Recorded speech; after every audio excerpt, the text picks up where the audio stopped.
Tengan todos muy buenas noches. Buenas noches. Estamos cerrando el año con una videoconferencia que se titula Patologías en las redes sociales. Estamos, bueno, comenzando y conectándonos en las redes. Estoy atento a las diferentes redes donde estamos transmitiendo. Les doy la bienvenida nuevamente. Mi nombre es Ricardo del Río, soy psicólogo, psicoterapeuta, director del Instituto ITSAL. Saludos a toda la gente, no solamente del Perú, sino de Latinoamérica, ya que con el tiempo hemos venido teniendo personas de diferentes partes de Latinoamérica que se han estado conectando, enviándonos saludos y hablando de los temas que hemos estado tocando este año pandémico, ¿no?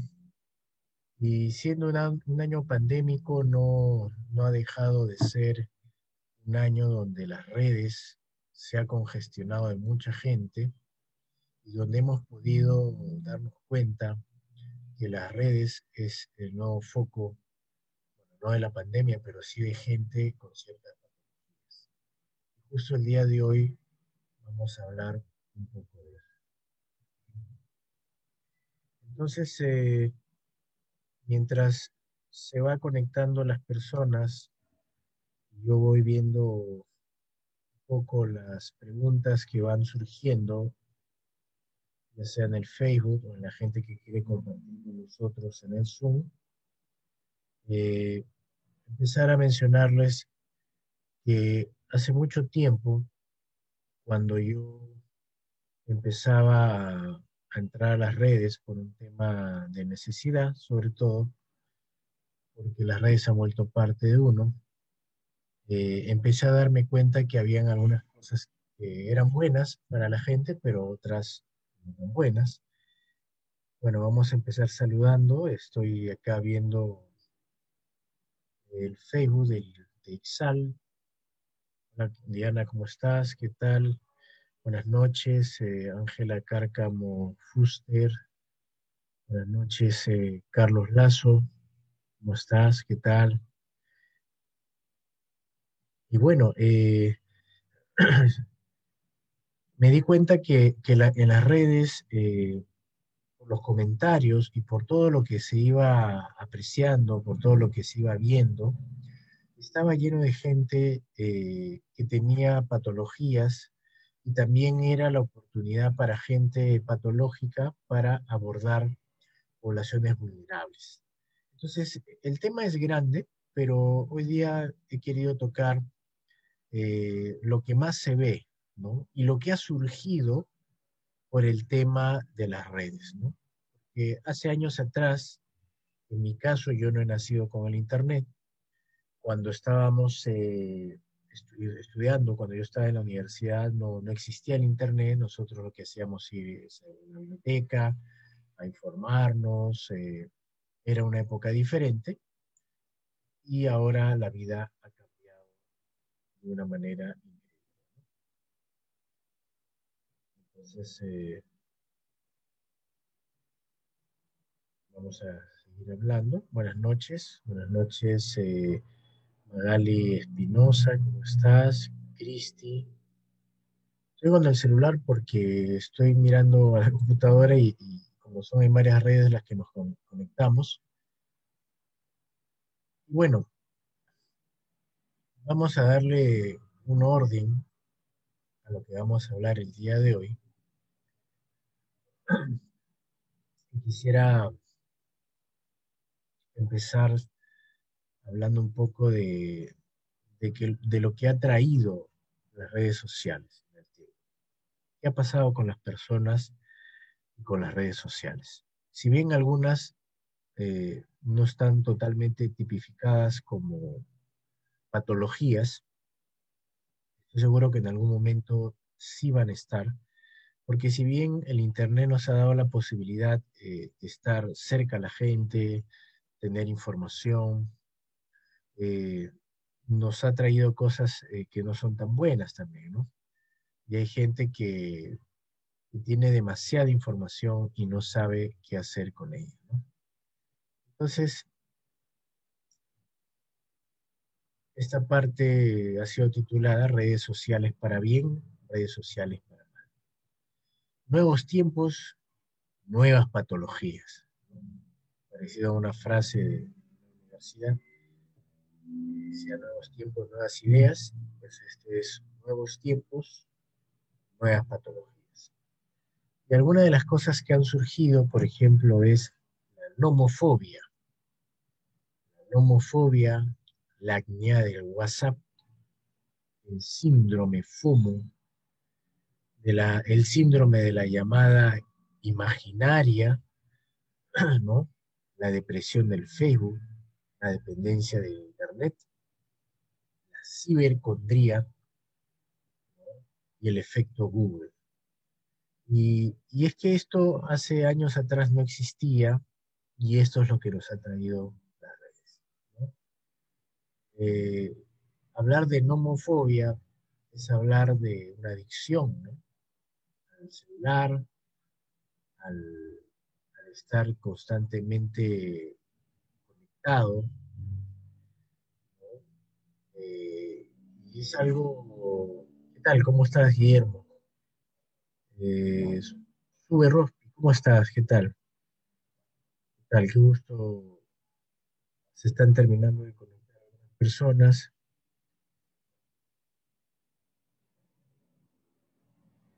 Y bueno, hablaba yo que la nomofobia, porque bueno, dice, es como una fobia, por eso es nomofobia, el pánico a perder algo que se ha vuelto vital para el ser humano, ¿no? Que son los celulares, ¿no? El estar conectado con las redes. La gente empieza a tener nomofobia. La gente entra en ansiedad cuando no tienen celular en un día. Por ejemplo, hay personas, nosotros que estamos en un país con mucha delincuencia, le roban el celular. Muchas veces la ansiedad proviene no por los datos que tiene la gente y lo manifiestan, ¿no? No por los datos que tienen en el celular, muchas veces es por no tener el celular, ¿no? Por no tener el celular, les hace entrar pues en una ansiedad terrible, o inclusive sin llegar al robo del celular, la gente que se le está acabando la batería empieza a entrar en una ansiedad impresionante. Entonces se ha vuelto como un mal necesario para la gente, por el trabajo y otras cosas, pero cuando hablamos de extremos, hablamos de esta nomofobia, ¿no? Es un extremo porque la gente no puede vivir sin el celular y la gente no puede vivir sin que el otro eh, se conecte, ¿no? De pronto uno apaga su celular y un día no lo tiene prendido y la gente empieza a desesperarse. ¿Qué ha pasado? Creo que le ha pasado algo, ¿no? Y es como un aviso, ¿no? Pasa un día, 2 días, 3 días y de pronto no se conecta, llamas por teléfono y no te contesta y entonces empieza la ansiedad, ¿no? Porque, wow, le ha pasado algo a esta persona. Y bueno, esta nomofobia es algo que tiene mucha gente y también vamos a ver la depresión al WhatsApp, ¿no? La acnea al WhatsApp, por ejemplo, ¿no? Así como hay una acnea del sueño, la, la acnea, ¿no? Al WhatsApp es como un trastorno, digamos, que sufren personas que miran compulsivamente a su mensajería, ¿no? A ver si alguien me ha contestado, no me ha contestado, si es que alguien me ha mandado un mensaje. Mucha gente diría, bueno, la mayoría sí puede ser, pero hoy en día hay gente que está constantemente en el celular, ¿no? Después hemos visto el síndrome FOMO, por sus iniciales FOMO, que vendría a ser en inglés algo de Fear of Missing Out, ¿no? Que es como miedo a perderse de algo, ¿no? Y es que hay un tema social en el celular. Antes no existían los celulares inteligentes, entonces los celulares tienes el WhatsApp, tienes páginas donde te puedes asociar, tienes el Facebook, el Instagram, y de pronto hay un temor a perdernos de algún evento social o un acontecimiento de las redes, y eso se ha vuelto un síndrome FOMO. Entonces hay una depresión por el Facebook, gente que se deprime porque no le escriben o porque no puede ver el Facebook. Todo eso ha ido pasando en las redes sociales todos estos años y ha hecho que la gente se vuelva cada día más dependiente del celular y más dependiente de las redes. Y eso ha hecho de que más allá de las cosas tan positivas que tenemos con respecto a las redes sociales, darnos cuenta que también hay cosas que no son tan positivas como las que estamos mencionando en estos momentos. Eh, William dice, redes sociales para bien o para mal, depende cómo lo tome cada individuo. En general creo que depende mucho de la madurez, cómo lo tomemos. Muchas gracias, William. Gracias por tu comentario. Bueno, vamos a ir viendo lo bueno o lo bonito y lo feo de todo esto, ¿no? Porque, bueno, como dice William, no todo es malo, y lo mencioné hace un momento. De hecho, nos sirve mucho para estar enterados. Lo que ha pasado, por ejemplo, en la pandemia es una sobreinformación que a mucha gente le ha hecho bien y a mucha gente le ha hecho mal, ¿no? He tenido por ahí algunos conocidos con ataque de pánico por la sobreinformación con respecto a la pandemia, ¿no? Que también ha ocasionado el tema de estar constantemente conectados en las redes. Ojo que la videoconferencia no tiene como propósito para nada satanizar a las redes, ¿no? Es más, estamos ahorita en redes sociales, ¿no? Estamos comunicándonos a través de las redes sociales. Es como tratar como último tema del año que exista una toma de conciencia. William hablaba, por ejemplo, depende mucho de la madurez. Comparando las redes sociales o de las personas que se conectan en diferentes partes del mundo, si ustedes hacen esa investigación que no es nada difícil verla, uno podría decir que entonces nuestra gente está escasa de madurez, una gran cantidad. La gente es extremadamente agresiva en las redes, pasivo-agresiva diría yo, ¿no?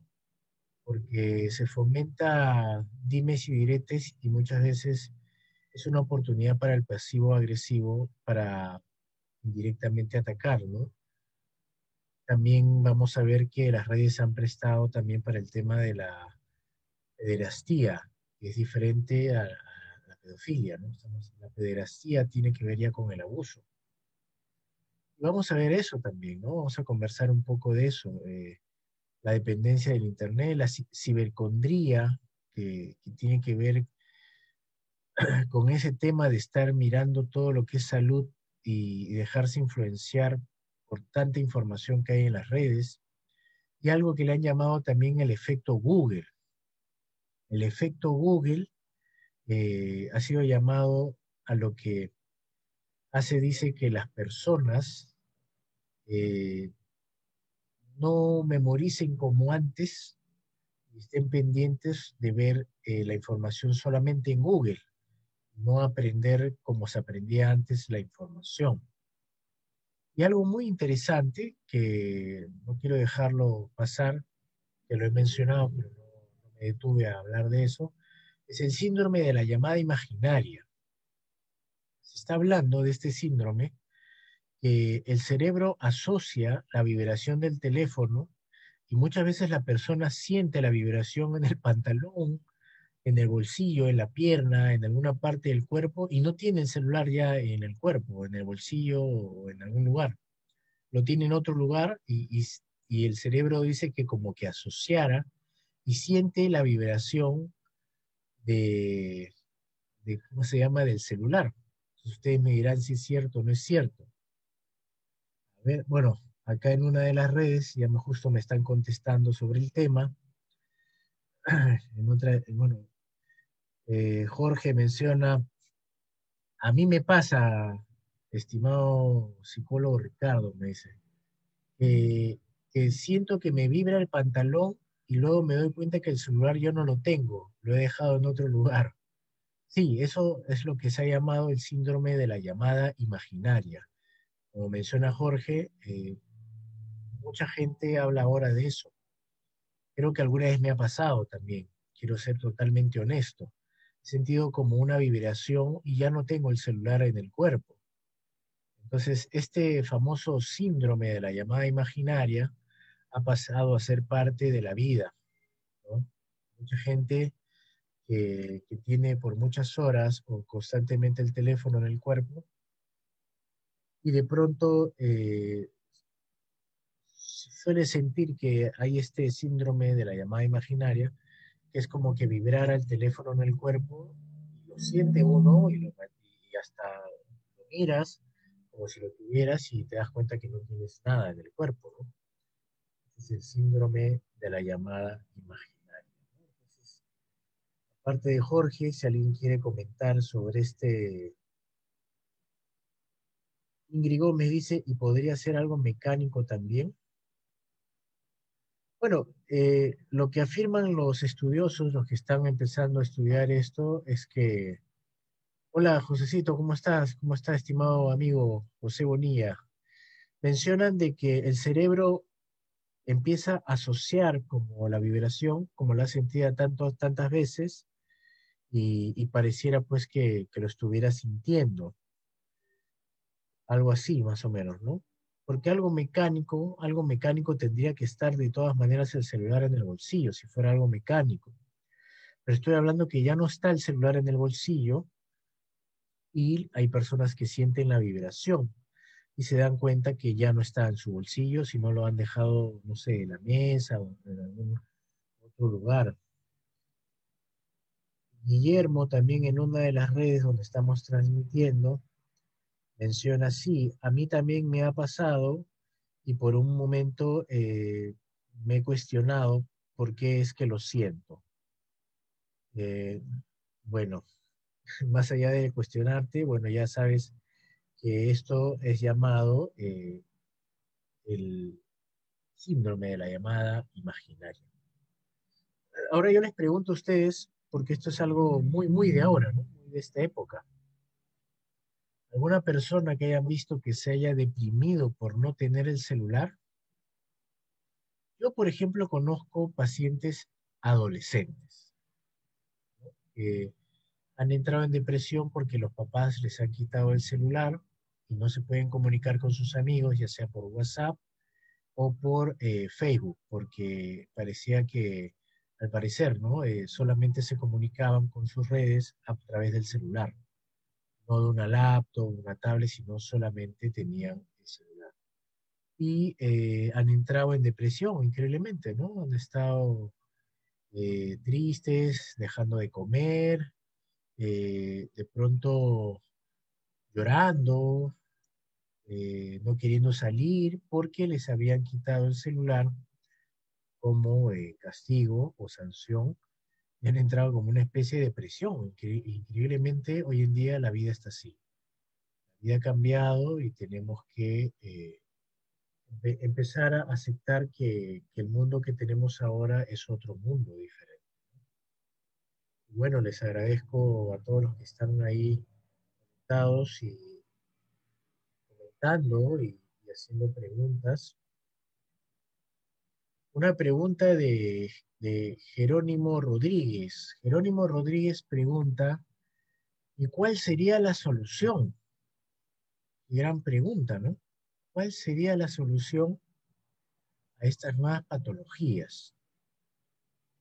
Siempre, bueno, la solución seguramente para mí siempre será pues el equilibrio, ¿no? De las cosas. no llegar a un extremo. O sea, es imposible no estar con las redes últimamente porque ya se ha vuelto parte de la vida, ¿no? Es parte de la vida y el equilibrio será importante, ¿no?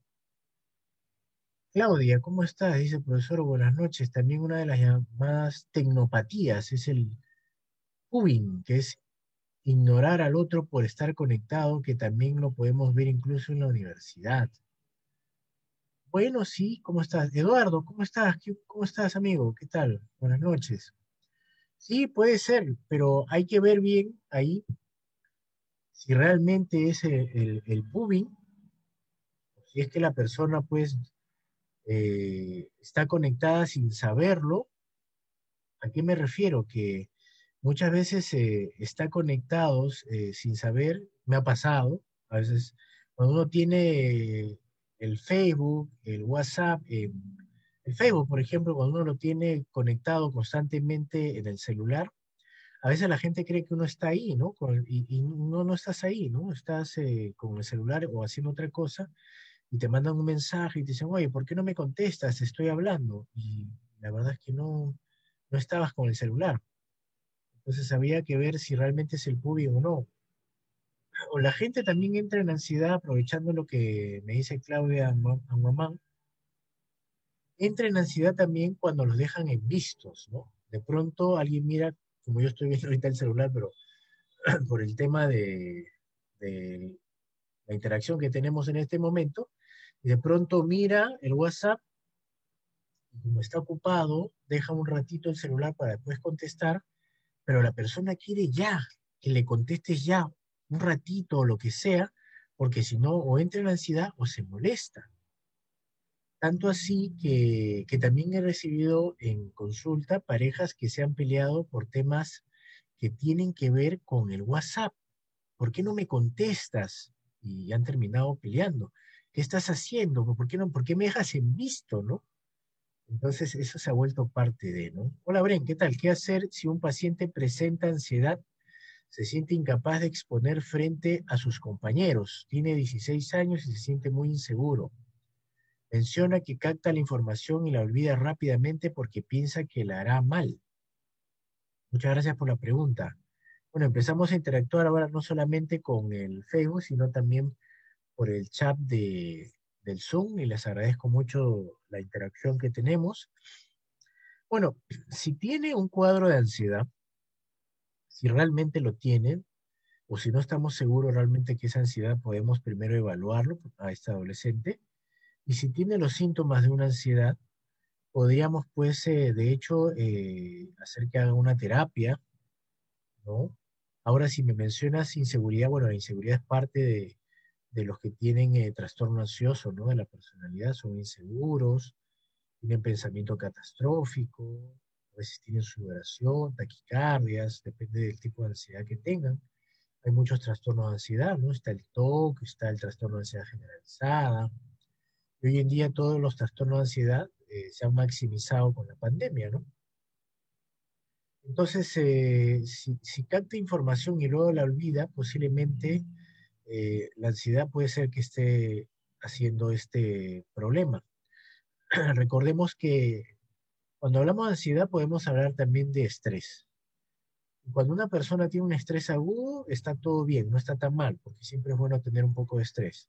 Es un estrés agudo que nos ayuda inclusive a recordar. Pero si es un estrés crónico y estamos hablando de una ansiedad, más bien ahí la memoria falla, es al contrario. Entonces no, no sería nada raro que realmente, si pues realmente haya un tema de memoria, ¿no? Que pueda captar algo y de pronto luego no lo recuerde. Yo diría que lo más responsable sería llevarlo a hacer una evaluación y luego pues hacer una psicoterapia, ¿no? Porque hablar de ansiedad es hablar de un trastorno, ¿no? O sea, no es algo tan chiquito, es un trastorno y como tal hay que tratarlo. Hay que evaluarlo al chico de 16 años y hacer un proceso terapéutico, eso le va a hacer mucho bien.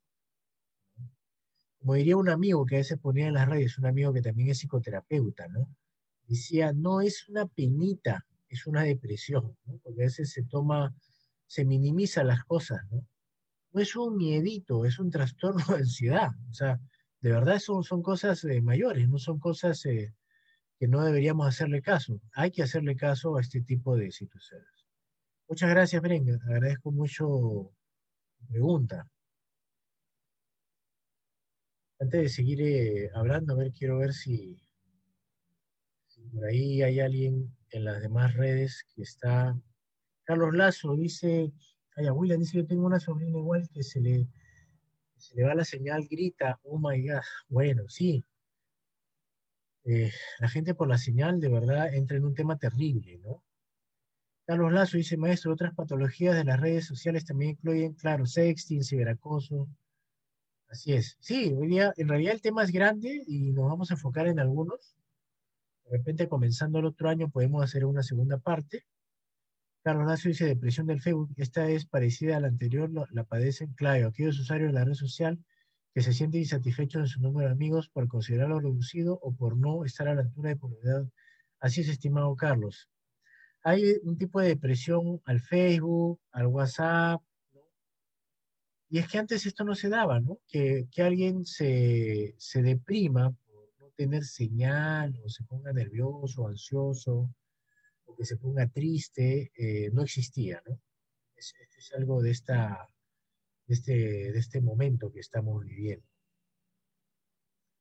Y quiero también hablar, las redes sociales se menciona que son un arma de destrucción pasivo-agresiva, ¿no? Y su expresión más clara dice que es lo que ha venido a llamar algo más que se llama el subposting, ¿no?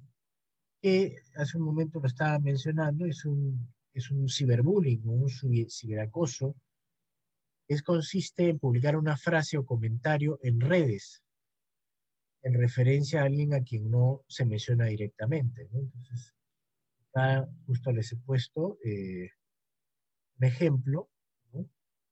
De pronto alguien pone en su estado, eres de lo peor y no me caes. Mucho más de repente, hasta insultos, pero no pone ningún nombre, ¿no? Tú ya sabes a quién me estoy dirigiendo, ya sabes quién eres. O detrás de todo esto, cuando hay publicaciones, gente que insulta de una manera muy terrible, o sea, como si fuera algo muy personal, ¿no? Insulta, agrede verbalmente, es porque, bueno, la realidad pues es que esto, como dice, es un arma de destrucción pasivo-agresiva.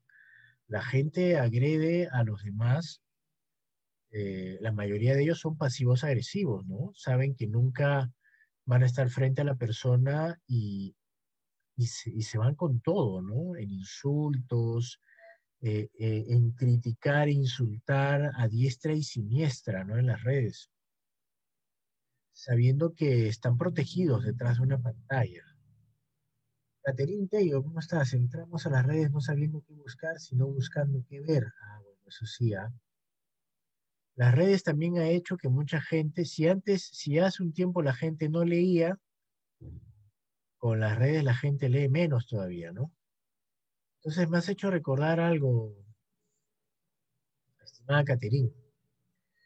Nosotros en Ixal hacemos no solamente videoconferencias de este tipo abiertas a todo tipo de personas, público, estudiantes, psicólogos, sino que también hacemos diplomados, hacemos formaciones en terapia gestal, que ya hemos empezado un grupo hace poco, y estamos promocionando un diplomado en asociación, ¿no? Con Paul Durick, con Durick Group, que es de México, en convenio con la Universidad Europea, un diplomado que se llama Perfiles Criminales. Entonces he recibido mucha gente preguntando no solo de Perú, sino de diferentes partes de Latinoamérica, información que les brinde información, que se les brinde información sobre el diplomado. Entonces ahí uno ha podido darse cuenta de, de todo lo que se puede presenciar dentro de las redes, ¿no? Gente que en vez de pedir información ponen otro tipo de comentarios o piden información. Por ejemplo, un ejemplo, ¿no? Una persona pide información, se le brinda la información detallada, ¿no? Entonces, cuando a mí me da una información, lo que yo tengo que hacer es leer la información, ¿no? Si no, entonces, ¿para qué la pido? Entonces, y ahí está pues el precio, cuánto tiempo va a durar, si es que lo avala algo o alguien, ¿no? Entonces se pone la información y te preguntan, ¿y cuánto es el costo? Entonces, se lo acabas de poner en la información. Bueno, le digo, te le he mandado en esta información que me acabas de pedir, pero igual te lo voy a agregar, el costo es tanto. Entonces me vuelven a preguntar o vuelven a preguntar a la persona que atiende, si es que no soy yo, ¿y cuál es el temario? Y el temario también ya ha sido enviado. O sea, quiere decir que piden la información y no la ven y siguen preguntando cosas que ya se les ha mandado. Esto es algo que pasa mucho ahora, ¿no? Muchísimo. Y que me hace recordar un poco, hace años yo trabajaba como docente de diplomados en una institución en San Borja y recuerdo que empezó el diplomado y varios de los psicólogos que estaban ahí se estaban quejando. Creo que si no me equivoco, fue hace años, se estaban quejando un poco sobre la metodología, sobre si iba a ser totalmente práctica, teórico-práctica y ese tipo de cosas, ¿no? Y más o menos una explicación del tema, ¿no? Entonces, un ratito, por favor. Ok, entonces, pero reclamaban a viva voz, ¿no? Una manera así airada, ¿no? Entonces, yo como docente me paro al frente y bueno, les dije algo, ¿no? Para hacerlos quedar mal, pero algo que era obvio. Toda esa información estaba clara, estaba no solamente en sus pioner que se les dio, sino también dentro de la información que se les envió en Internet. Entonces, como estaban ellos tan airados y estaban ya un poco agresivos, les dije, ¿ustedes han leído la información sobre este diplomado? Dos o tres dijeron sí. ¿Así? Bueno, entonces no la han leído bien, porque ahí está todo explicado, cómo va a ser la metodología y todo. Y algunos se avergonzaron y se quedaron, así, sí, no sabían qué decir. Yo les digo, ¿qué pasa? Les digo, estimados colegas, ¿y cómo es que se han inscrito en este diplomado? ¿De qué se han llevado? De la imagen, del banner, del flyer, porque ahí está toda la información y no la han leído, ¿no? Entonces hay ese tema, no solamente en gente estudiante o que no son profesionales, también hay gente que es profesional, se ha dado el tema que ya no se lee. Pues si yo recibo una información, lo mínimo que puedo hacer es leerla. ¿Cómo me voy a escribir en un diplomado si no leo la información? Se envía una información detallada, una información para que puedan revisarla y ver si les gusta o no les gusta el diplomado al que quieren entrar. Entonces, eso es parte también de lo que está sucediendo y la gente empieza a ser agresiva, a reclamar algo que muchas veces no tiene sentido porque sí se les ha mandado la información, ¿no? Sino que no se han tomado el tiempo de poder leerla. Rocío Villegas dice, a mí también me ha pasado lo mismo. He mandado algún tipo de información que me han pedido, no la han leído y me la han vuelto a pedir una y otra vez. Bueno, sí, pasa, ¿no? Entonces, recomendación, bueno, si les envían información, léala, ¿no? Para que no haya ningún inconveniente. Entonces, La persona pasiva agresiva, que por cierto no, o sea, hablar de un pasivo agresivo no estoy hablando necesariamente de una patología, pero ha llegado a ser tan tóxico esto que la gente, cuando uno se pone a ver las redes, Instagram, o de pronto eh, Facebook, Instagram, o cualquier este tipo de Twitter, ¿no? De redes donde se ponen noticias, o algún aviso, o algún comentario de las personas, como la gente, en vez de, bueno, todos tienen libertad de expresar, pero ojo, eh, yo no estoy de acuerdo en que la libertad de opinión tenga que ver como tengo libertad de opinión, entonces te puedo insultar y te puedo agredir, mentar la madre, eh, hablar cosas terribles de tu familia. O sea, eso ya no tiene nada que ver con la libertad de expresión, ¿no? La libertad de expresión es hablar lo que uno piensa de una manera asertiva, ¿no? Pero la libertad de expresión no te da derecho, pues, a insultar bueno, y uno ve en las redes que hay gente que no está de acuerdo con nada. O sea, por ejemplo, para muestra un botón, el pobre Gianmarco, el cantante peruano, no sé si lo han visto. Gianmarco, yo he visto que pone cosas, pero las pone de muy buena onda, nunca lo he visto poner cosas agresivas. Y si no están de acuerdo con él, o Pedro Saraberti, ¿no? Le han dado pero duro. Que sí, que métete en lo que tú sabes y lo insultan. O sea, ¿cuál es el tema ahí? Ahí, bueno, ahí hay un tema, ¿no? En las redes que está sucediendo. La gente no está de acuerdo con nada y, bueno, puede estar de acuerdo o no de acuerdo, pero la libertad de expresión no se basa en agredir e insultar a las personas, ¿no? O sea, yo creo que ahí se están equivocando. Entonces, miren, todo lo que ha propiciado las redes, ¿no? Pero ¿cómo es un comportamiento pasivo-agresivo para los que no son psicólogos o estudiantes de psicología? Es un patrón de expresar indirectamente, ¿no? Los sentimientos negativos y en vez de hacerlo abiertamente o cara a cara o frente a la persona, lo voy a hacer ahí como por lo bajo, ¿no? Entonces hay una desconexión entre la persona y con el trastorno pasivo-agresivo dice y lo que hace, ¿no? O sea, el pasivo-agresivo tiende a hacer eso, ¿no? Como por lo bajo dar, pero directamente no lo hace, ¿no? Y sí, pues las redes se prestan mucho para la gente que es pasivo-agresiva, muchísimo. Y es que va a haber el anonimato del agresor, ¿no? Nadie sabe de repente quién es el agresor o también hay algo que sucede siempre, que el agresor hace un perfil falso, ¿no? Crea un perfil falso para, para insultar y agredir a diestra y siniestra, ¿no? Con su perfil falso. Agrede, insulta, eh, y bueno, hay un anonimato, nadie sabe quién es y le da duro a todo el mundo.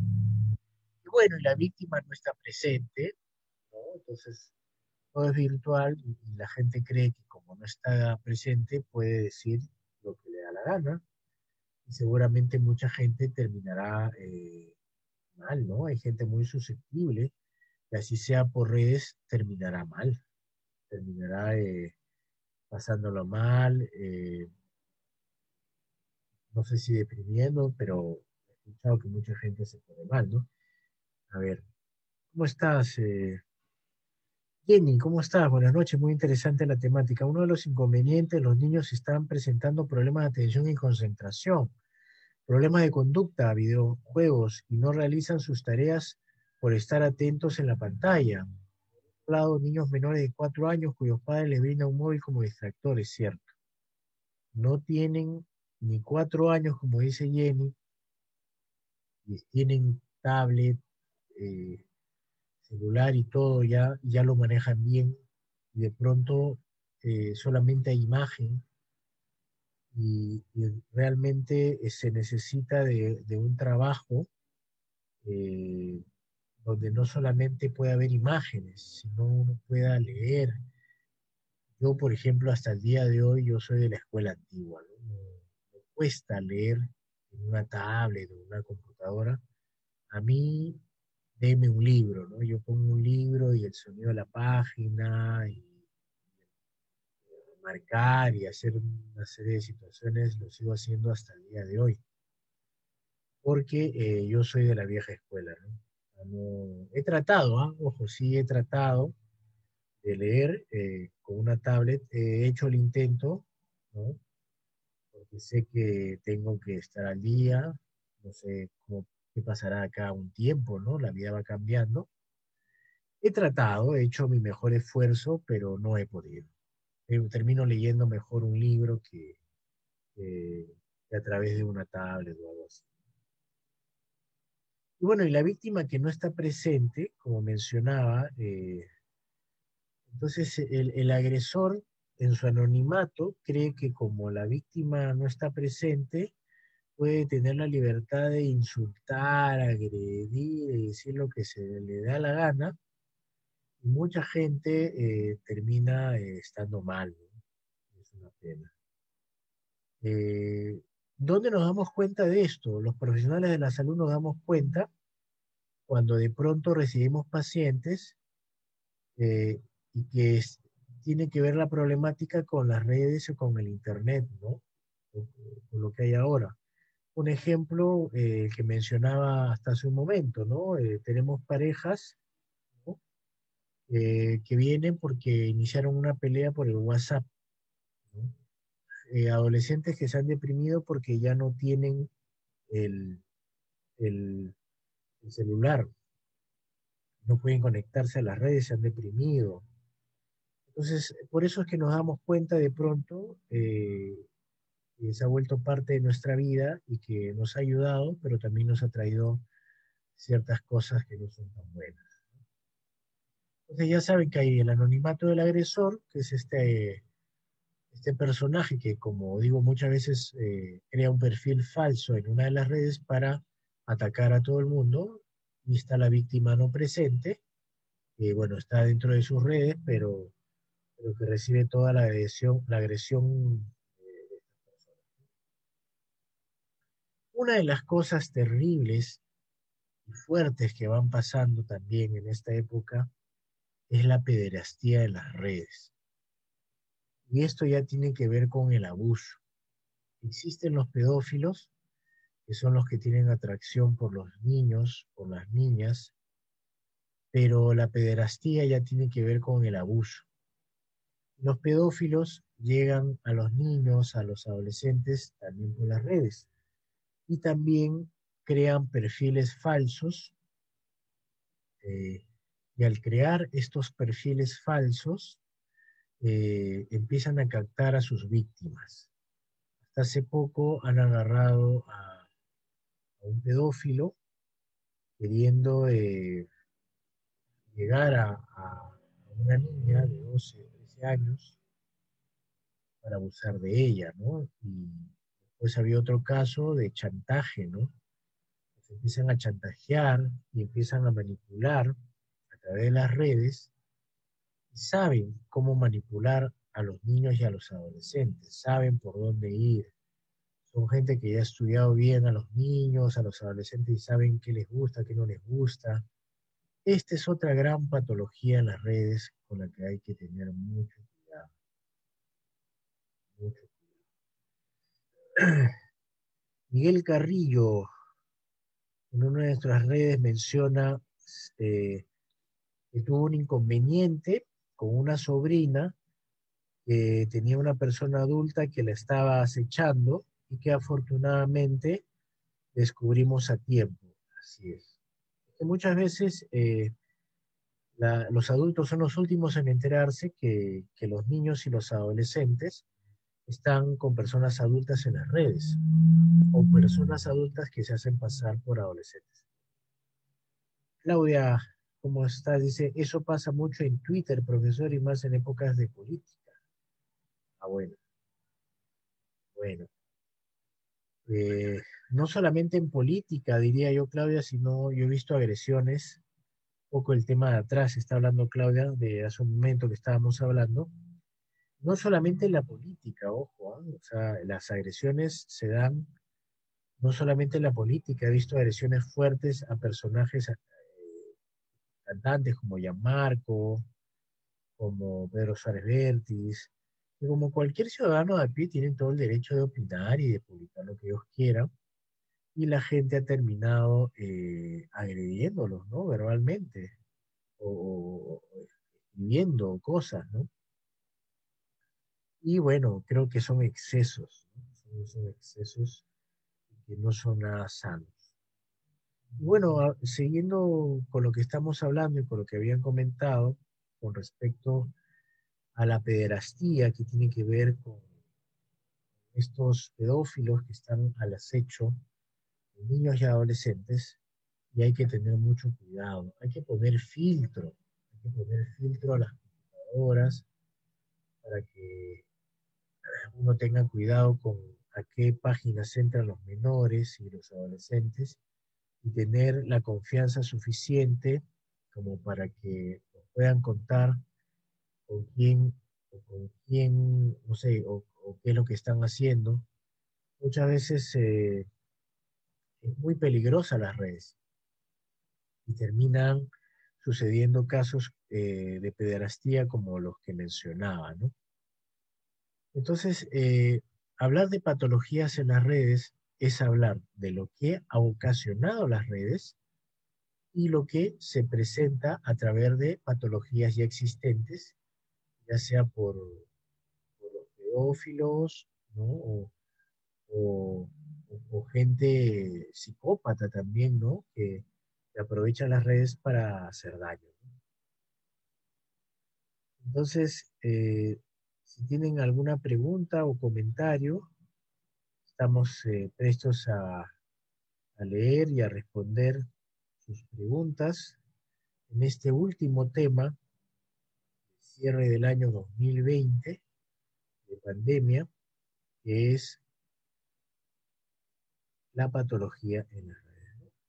La patología nos ha ayudado la patología que estoy hablando, las redes nos han ayudado a mejorar la comunicación, sí, nos han dado la oportunidad de enterarnos más rápido de las noticias, sí, pero, y hay mucha información, sí, pero también han habido situaciones que han sido peligrosas y son peligrosas en las redes y podemos ver ciertas personalidades patológicas dando vuelta por las redes y haciendo mucho daño, mucho daño. Entonces, no sé si alguien quiere comentar o preguntar algo. Una pregunta de Sergio. ¿Y hasta dónde podrá llegar este problema de las redes? Bueno, es una pregunta compleja porque ¿hasta dónde podrá llegar? La tecnología avanza día tras día y realmente no sabemos hasta dónde llegará el tema de las redes y de las comunicaciones. Hace muchos años nadie se imaginaba que iba a pasar lo que está pasando en este momento, que yo esté hablando con mucha gente a través de estas redes, internet, que yo iba a ver a una persona por un celular, por una cámara. O sea, esto se veía en películas, ¿no? Era ciencia ficción y ahora existe. Y si ustedes ven documentales o reportajes, ya se habla de hologramas. Hasta hace un tiempo atrás, antes de que sucediera la pandemia, había una exhibición de holograma en un centro comercial en Plaza Norte, acá en Lima, y había una exhibición de holograma. Entonces, ¿hasta dónde llegue este tema? Es una pregunta difícil de contestar. Cada día las comunicaciones avanzan, la tecnología, las redes, todo esto está cambiando y cada día todo es más rápido y más ágil, ¿no? Y como mencionábamos desde un inicio, eh, nos ha ayudado, nos ha favorecido, sí, y también nos ha perjudicado en algunos. Como diría William, tendrá que ver con la madurez que nosotros tomemos las redes. Y si los niños y los adolescentes todavía no están lo suficientemente maduros, hay que tener mucho cuidado con ellos y no entregarles en bandeja, como dirían por ahí, todo esto para que ellos hagan lo que quieran, porque nunca sabemos el daño que pueden recibir a través de las redes y de mucha gente, muchas patologías que abundan dentro de las redes. ¿Ok? Bueno, vamos a ir llegando a algunas conclusiones para terminar este tema interesante, que si ustedes desean podremos seguir dialogando en otra videoconferencia este año que viene, y que mucha gente se ha interesado, y que es patologías en las redes sociales. ¿No? Muchas gracias, ¿no? Gracias, gracias, gracias. Agradecer es el arte de traer cosas buenas. Somos el Instituto de Psicoterapia y Salud Holística IXAL. Mi nombre es Ricardo del Río, psicólogo y psicoterapeuta. Y bueno, mencionarles que tenemos un diplomado que está a punto de cerrarse la otra semana, que es en perfiles criminales para los que están interesados. Hay gente de diferentes partes de Latinoamérica que se han estado interesando por el diplomado.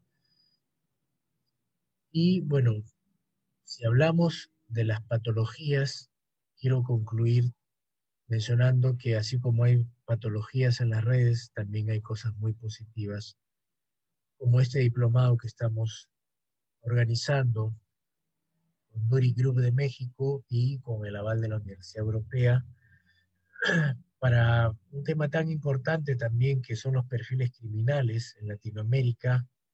Nosotros tenemos un alto índice de criminalidad, y este diplomado estoy seguro que les puede servir a muchas personas, no solamente a psicólogos, psiquiatras, sino a abogados, criminólogos, a personas que trabajan en diferentes ámbitos, inclusive hasta público en general, porque saber cómo detectar un perfil criminal creo que es muy importante en cualquier momento de la vida.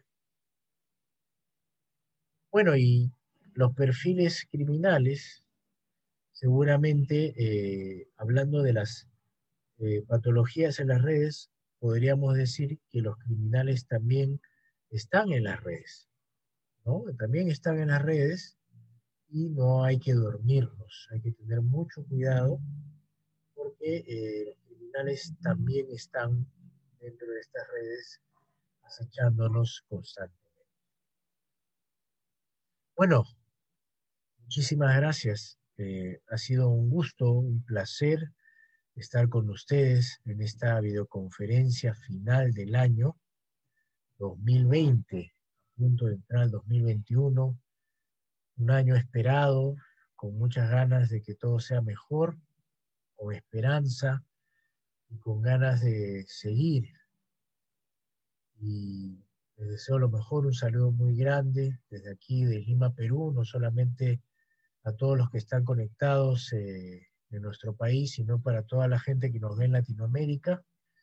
Muchísimas gracias. Un abrazo enorme para todos ustedes. Un feliz año 2021. Que sea un mejor año, que nos traiga cosas muy positivas. Muchas gracias por estar ahí conectados. Nos estamos viendo pronto. Muchas gracias, José Carlos. Muchas gracias a todos. Un feliz año. Que les vaya súper bien. Bendiciones.